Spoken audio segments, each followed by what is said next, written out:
I've made some really alcoholic hard ciders before, but man, this mead was potent.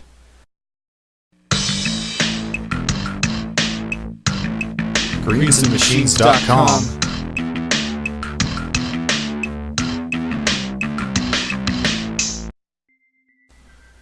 Back when I was still a teenager, I took a brewery tour of Milwaukee's Miller Brewery. I believe this was back when they first merged with Coors. I turned to my brother after that and I told him, I want to make something like this someday. Now granted, at this point my own experience drinking anything alcohol was church wine, and I wasn't planning to break the law by drinking underage anytime soon, so this was a pretty bold statement.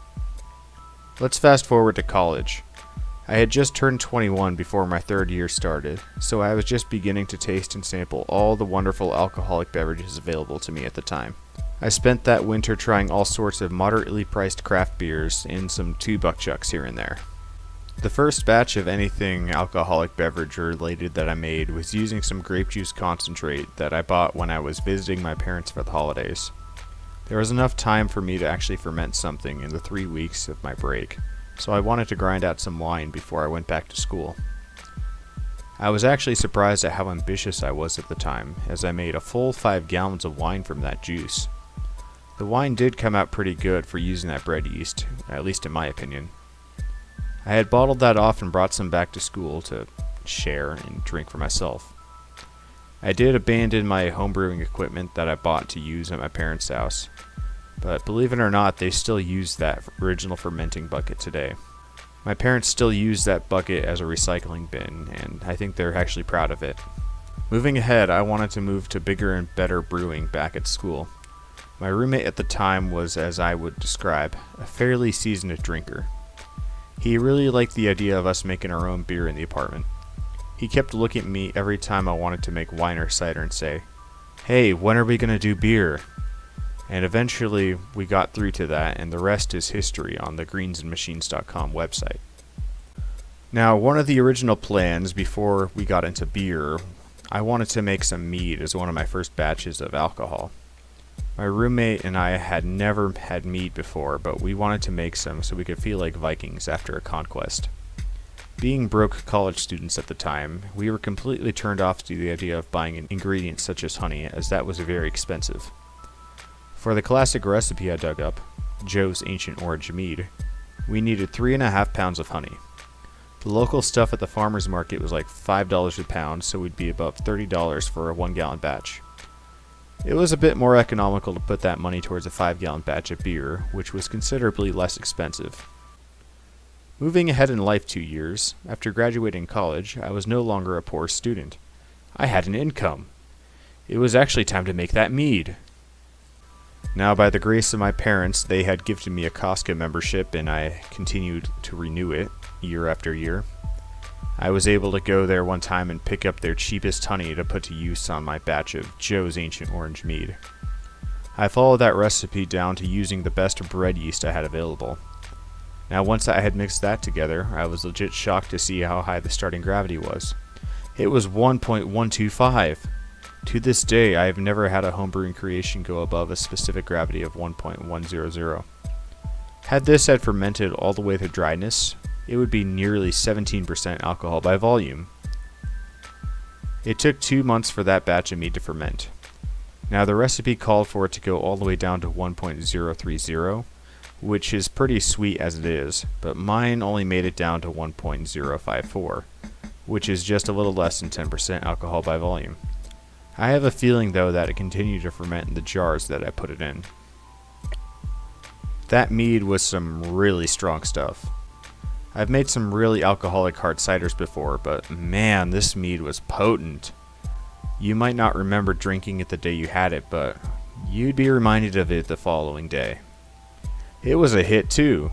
Guests I've had over loved it because it was so unique. I would open up by saying, "Hey, have you ever had mead before?" Usually they hadn't. "Well, try this."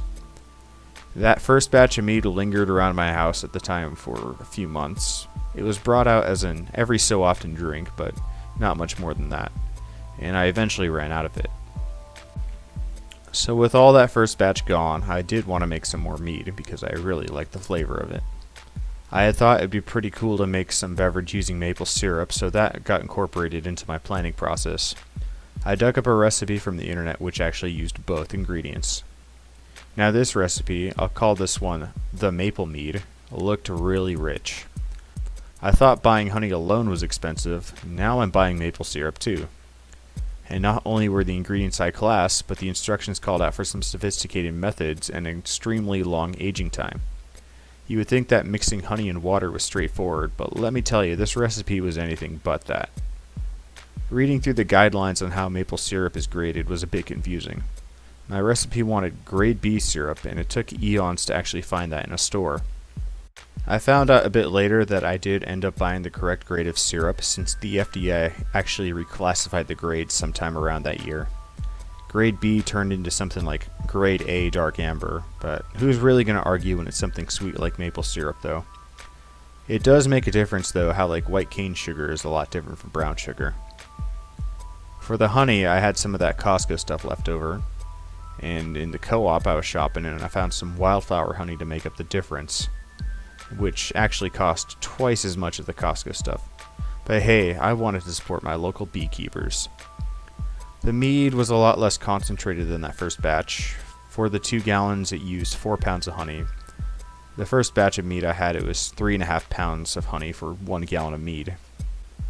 A fun quirk with this recipe was opening up the lid of the fermenter and adding a teaspoon of yeast nutrient every few days. Had to do with the yeast needing all that energy to consume all that highly concentrated honey and maple-based sugars. Dropping it in and watching my fermenters though, wow, that yeast was hungry. Liquid fizzed like mad every time I had to do it. So this first stage of fermentation went on for 3 weeks, adding in the yeast nutrient and what I found odd, additional maple syrup midway through. Once it was out of the plastic carboys, the mead was placed into glass, where it was exposed to bourbon-soaked oak and vanilla for the next 3 months. Oh man, I was dying to try this one. The color of this mead after soaking it on the oak was incredible. It looked like bourbon, and you better believe it tasted a bit like bourbon too after it came off those chips. And yet I still had to wait another 3 months before drinking it. So eventually I got this stuff bottled and allowed it to carbonate. This mead was absolutely amazing. This was very exclusive stuff, much more than that first batch of mead. It only got brought out from that point on the most notable events. I had bottled some of it in a 750 milliliter champagne bottle, and that one I brought with me for a camping trip with some buddies up in Oregon. And what can I say? That mead made the night so much more memorable. I think I have 1 or 2 bottles of that mead remaining, so I think it might be time to look into starting a third batch of mead in the near future.